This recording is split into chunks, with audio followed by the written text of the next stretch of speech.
Hello, everyone, and thank you for joining us. And hello, I'm Toby Moffett. And I'm Abigail Omojola, and this is November 4th. This new Welcome, show, everybody.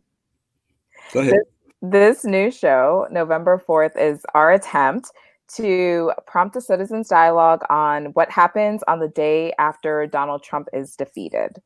Over the coming weeks and the coming months, we will, with this new and exciting platform called Shindig, listen to what our fellow Americans have to say about not only rebuilding the country in a post Trump world, but also reimagining what America can be moving forward.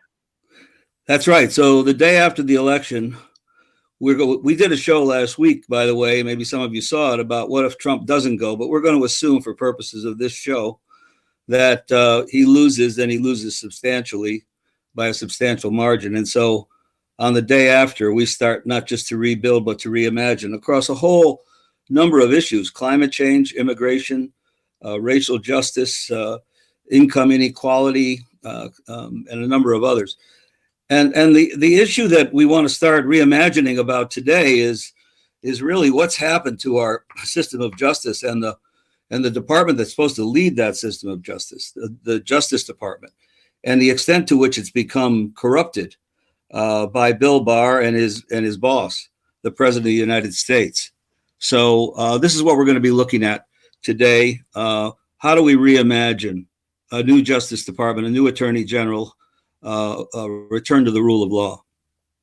So we have just the right guest here to lead us in that discussion today. First, the member of Congress who introduced an 8-page resolution this week to impeach Attorney General William Barr, Congressman Steve Cohen. The congressman represents the 9th District in Tennessee and is a senior member of the House Judiciary Committee. And he's also the chairman of the subcommittee on the Constitution, Civil Rights, and Civil Liberties. Nice Welcome. to be with you. Thank you. Thank you for joining us. Welcome. A little slower. It took me a few seconds to realize what November 4th was. And I thought, it's not November 4th, it's July the 2nd. But I get it now. Oh, you got it. Good. Right. And so our second guest is the Vice President of Policy and Litigation at Common Cause, Paul S. Ryan. Common Cause has more than 1 million members and supporters with a presence in 30 states and Washington, D.C., of course. Common Cause has been calling for Barr's impeachment since the end of last year. So welcome, Paul. Thanks so much for having me. Thanks to you both, and welcome to the stage. And once again, welcome to everyone out there, not just the people who are participating on the Shindig platform, but those that are part of the live streaming with Facebook and YouTube. We really appreciate all of you taking part. So let's get right down to it. Congressman Cohen, what are you trying to do here? I can't imagine that you're anticipating that the Congress comes to a halt. Not that it's moving that fast at the moment, but particularly in the midst of a pandemic with the numbers going badly on that front. Is it to put more focus on the corruption led by the Attorney General and the horrible alienation of career people at DOJ and his meddling in prosecutions of the president's cronies? And I mean, clearly, I think if you went into your Democratic caucus and those meetings are closed meetings, and you didn't ask for a resolution necessarily, but just said, how many are in favor of seeing Barr go? What would that number look like? It would be almost unanimous, wouldn't it? Close to us. We have 38 co-sponsors right now, but there are more people that will probably be joining, and some probably are just a little bit concerned about ruffling feathers, because there was a couple of feathers ruffled because of the introduction of this. But we've got a distinguished group of co-sponsors from Joe Kennedy Jr. to 3 of the members of the squad, to Maxine Waters and Nydia Velasquez and John Yarmouth and Richie Neal, all chairs of committees, and several distinguished judiciary members, Eric Swalwell, David Cicilline, and others. So we've got a representative crew. what you said is exactly right. We want to bring attention to what Bill Barr has done, the Justice Department, the damage he's done to the rule of law, and no better time to do it than here on the eve of the 4th of July. Something that brave men did to sign the Declaration of Independence and put their necks on the chopping block for King George so that we have a rule of law and not a rule of man. And we're getting back to that. And Barr has been working with Trump to see that we have favoritism and not impartial justice. He's done that with Flynn. He's done it with Stone. I think that's the reason he got rid of Berman in the Southern District of New York. He trampled on the First Amendment in Lafayette Park. Abused power and tried to obstruct justice. I think in the way he handled the Mueller report. So with there's more hits that you mentioned. He's awful, and I'm happy to be here with Common Cause, and I thank them for their efforts and their work. And just one more for you before Abby. We return to Abby for a question. It's not as though you woke up one day and you were the only person in the country that thought that Barr should go. I mean, I think 80% of his GW law school, 80% of the faculty there, I think, has asked for him to go. I mean, there are all sorts of people in business community, in the advocacy community, and as well as in Congress that say he should go. So this is not a novel idea, really. A lot of the country is sick of this guy, right? But I think correct me if I'm wrong, what you're trying to do is say a generation from now or two, when children grow up and look back and say, what in the world were they doing? What were they thinking? Look how this guy was behaving. I think, aren't you really trying to answer those questions a bit?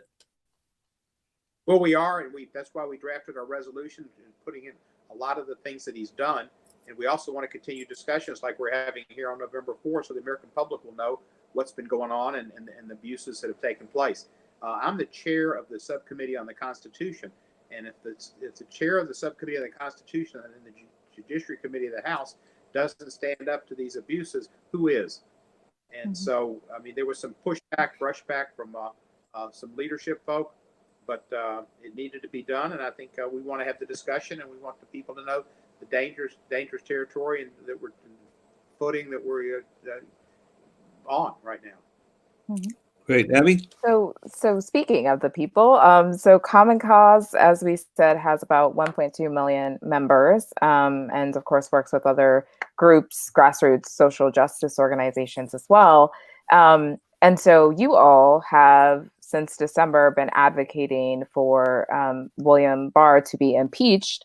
And your letter that you sent to every single member of Congress last December touched on Russian interference. It touched on the Ukraine whistleblower complaint, the census citizenship questions, mischaracterization of the Mueller report. Paul, can you walk us through some of those, the most compelling arguments for impeachment that you laid out for members of Congress? Sure, and I would characterize the legal bases for impeachment in 3 categories: obstruction of justice, abuse of power, and failure to faithfully execute his office of Attorney General. And it's important for everyone to understand that the office of the Attorney General was created about 230 years ago by the Judiciary Act of 1789. And that statute makes clear that the Attorney General serves the United States, not the president. This is not the president's attorney. And Attorney General Barr has made clear in his 17 or so months in that position that he, first and foremost, has been serving the interests of President Trump, not the interests of the American people. So I think in December, we had finally reached our breaking point as an organization at Common Cause when we learned of the extent to which Attorney General Barr had obstructed the Ukraine Gate investigation and the whistleblower complaint, withholding from Congress the whistleblower complaint that by statute, the whistleblower complaint was required to be provided to Congress. The Barr, as Attorney General, his DOJ, they refused to provide that whistleblower complaint. They obstructed justice in that process. But as you mentioned, Abigail, we detail 4 different grounds for impeachment of Attorney General Barr in the letter we sent to Congress in December.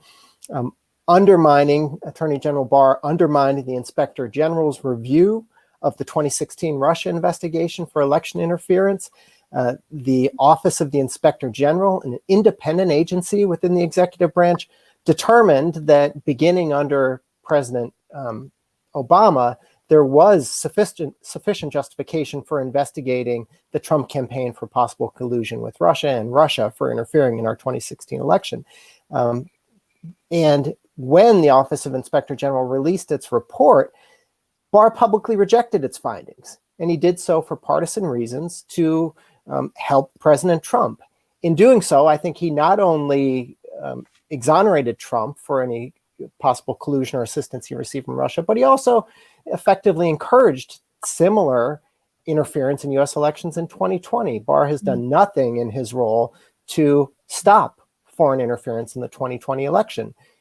We don't know yet the extent to which that's going on or the extent to which it will happen in the months to come, but Attorney General Barr has failed to meet his responsibility of protecting our elections from foreign interference.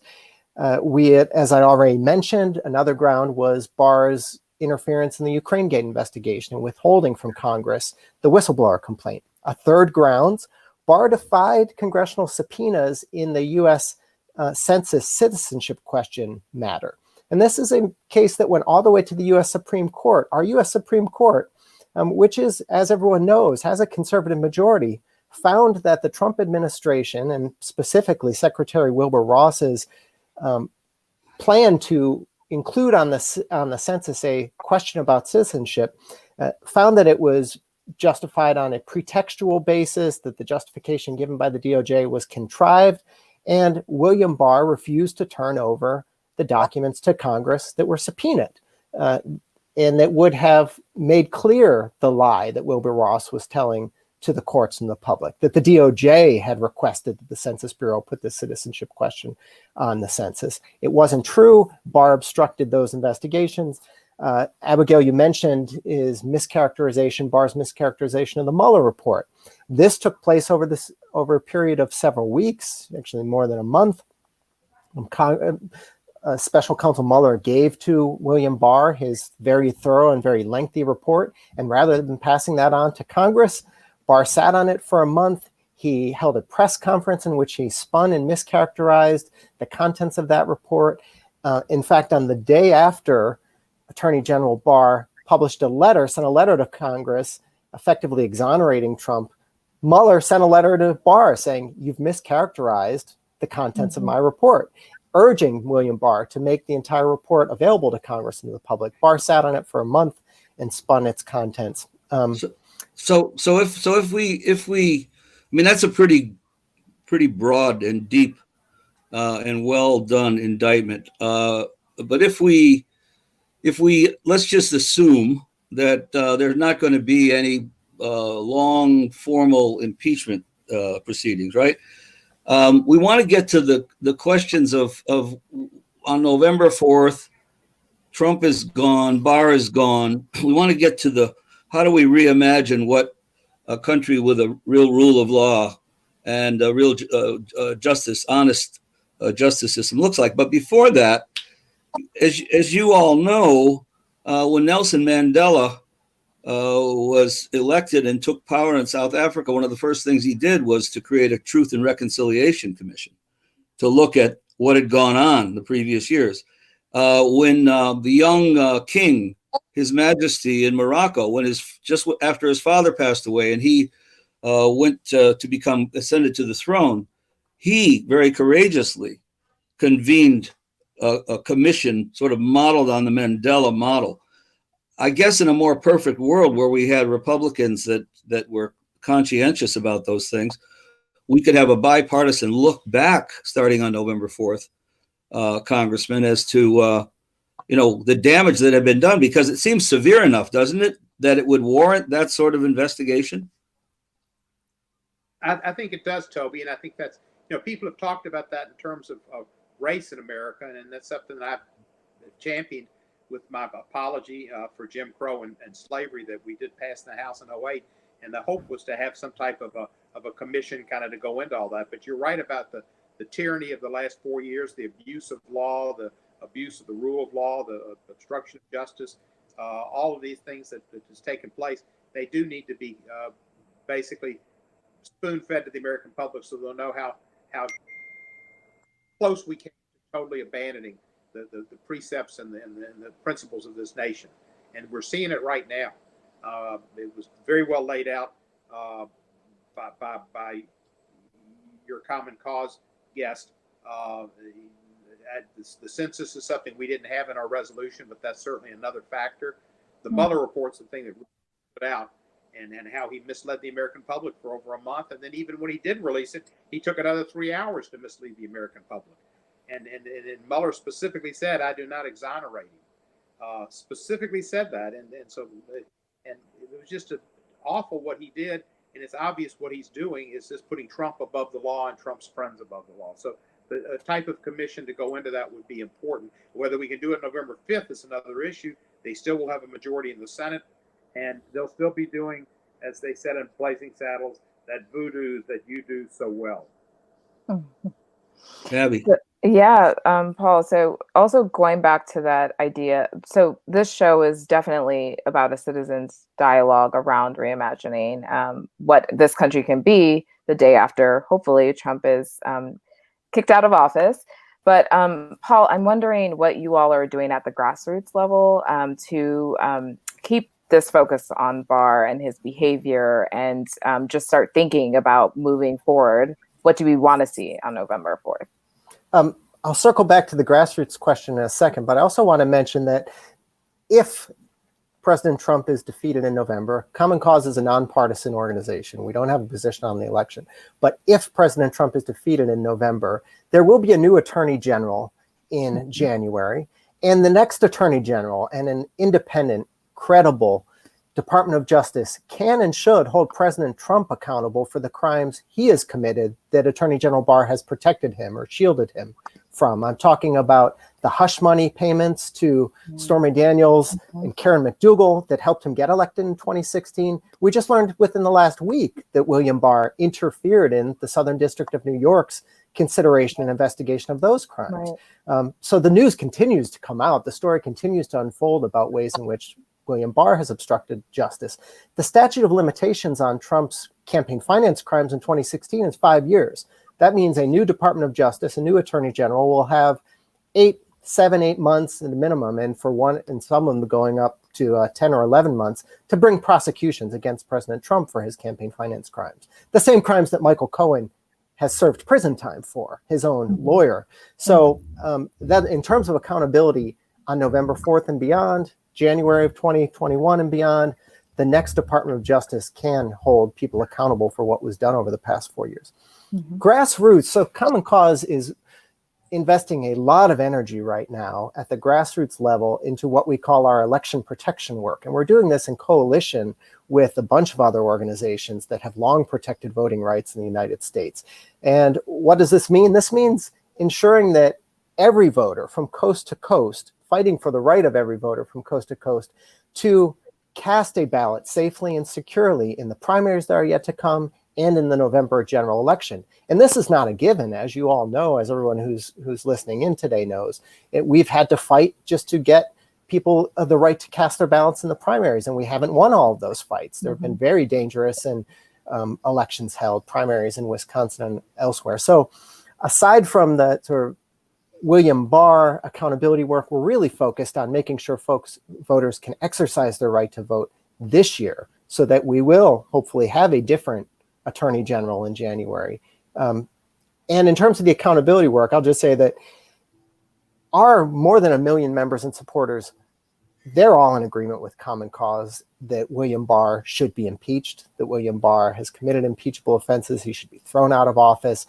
This is one of the issues that resonates best with our membership base. Every time we've communicated with our members about this over the past 6-7 months, resounding support. Thank you for doing this work on behalf of us. That's the communication we get back from our members and supporters. And it put us in a position last year of saying, we just need to call for his impeachment, even though we did so at the height of the Trump impeachment proceedings. It wasn't an easy call, but we have the luxury as a nonpartisan organization to do what we think is right for the American people and for democracy, and not being constrained by political considerations. Oh, should we be bringing this up now when Congress is focused on Trump? We just said we need to call for Barr's impeachment because it's the right thing for democracy.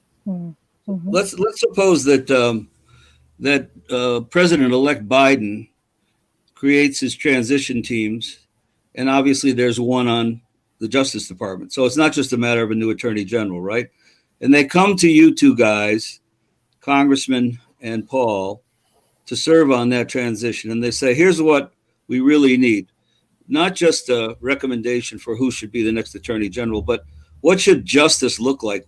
What should be done with this Justice Department that's had been hollowed out of so many courageous public servants? What should be done about all the meddling that the Attorney General has done and so forth? What kind of Congressman? What kind of advice would you picture giving them?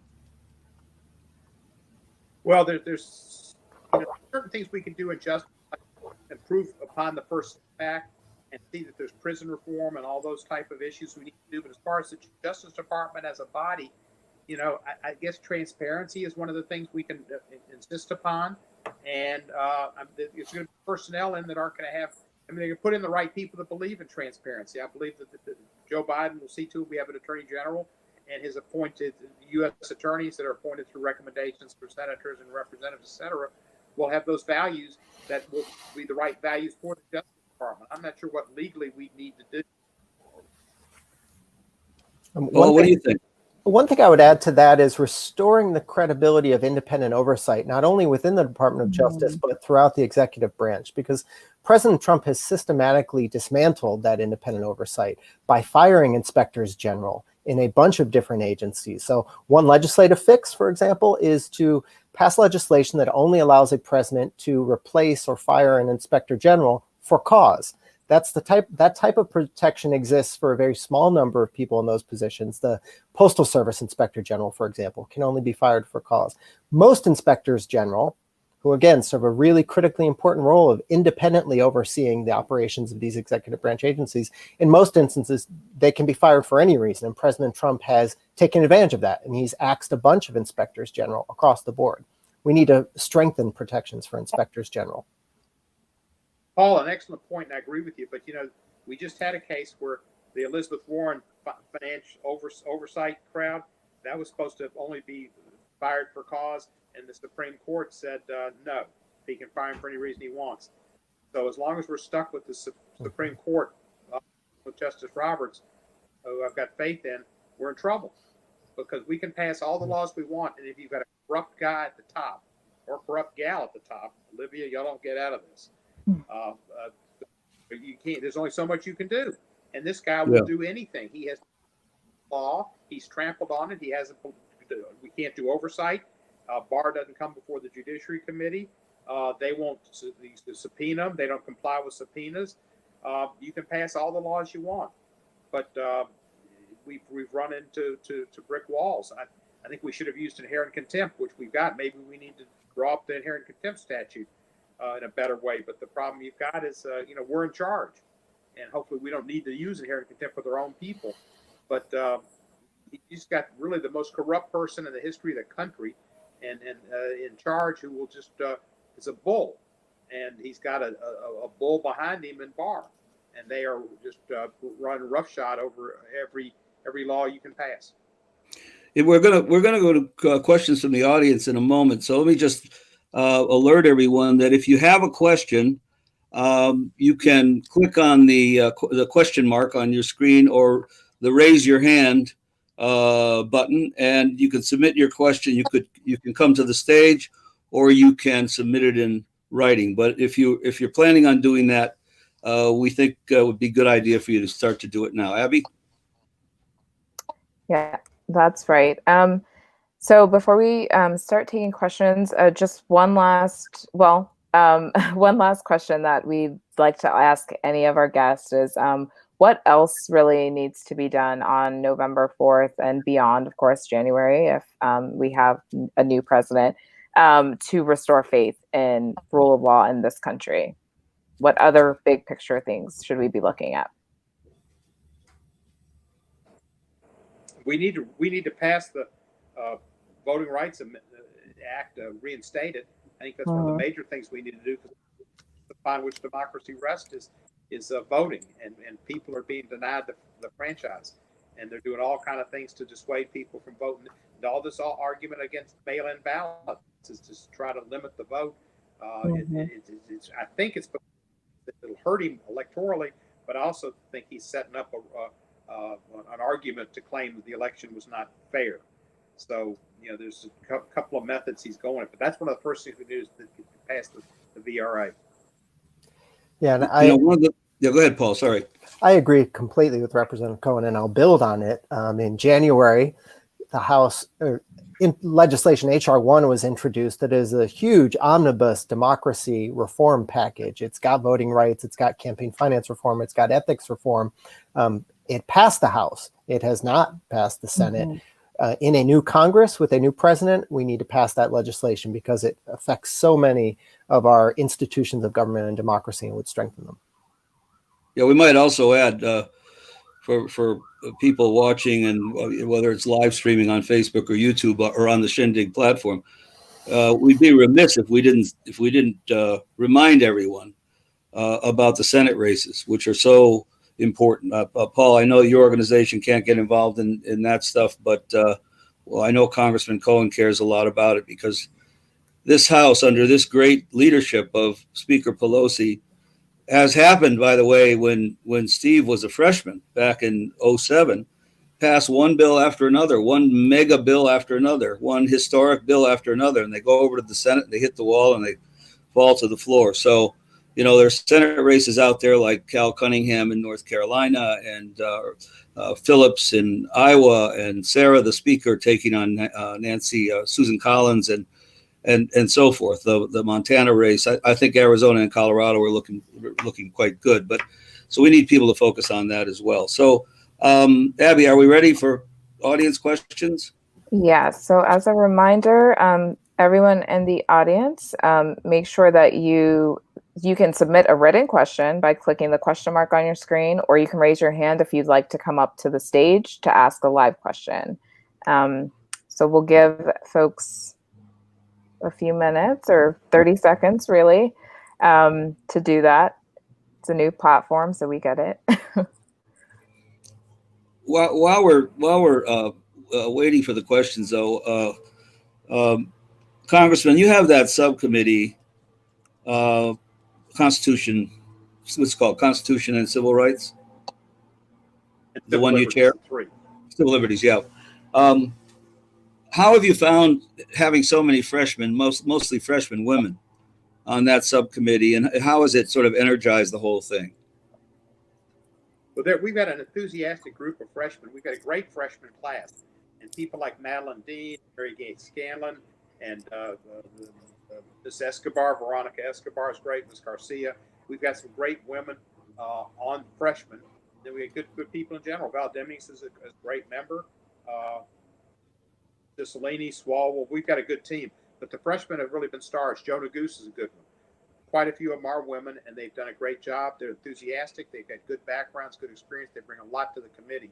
And just as much, there's a lot of members that have got a lot of face time on these intelligence issues. So we've got several people like Spanberger, and who's been a CIA agent, and the lady up in Michigan. They've got background. Slotkin, yeah, Slotkin. Yeah, and there are others that have military background, but we've got people with judicial background too. It's just a great class, and they brought a lot of enthusiasm. They were really gung ho to impeach to impeach Barr based on the Mueller report, and we just never got. It was unfortunate, but they were thrilled with the opportunity to participate and to try to get that done. Okay. If there are there any questions? If there are none, yes. Toby, around you, I got Olivia, but it's Abby. I'm sorry. You got Abby. Oh. They sound similar. Yeah. So again, if you all have questions, please. Okay, I see a raised hand. Gonna spotlight Ruth Sardin. Gonna do a new podium. Oops. Swap podium. Okay.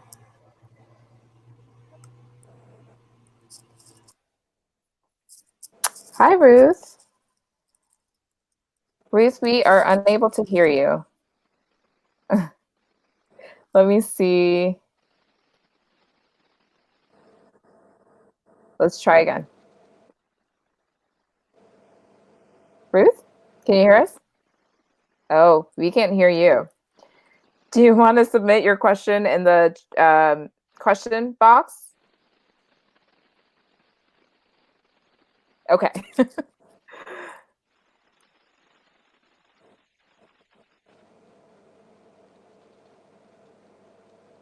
Okay.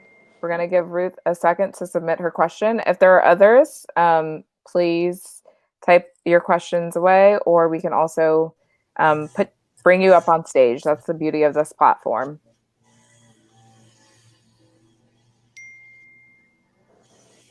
Okay. Okay.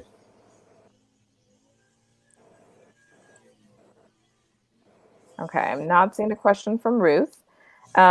But, as you know, this is an ongoing discussion.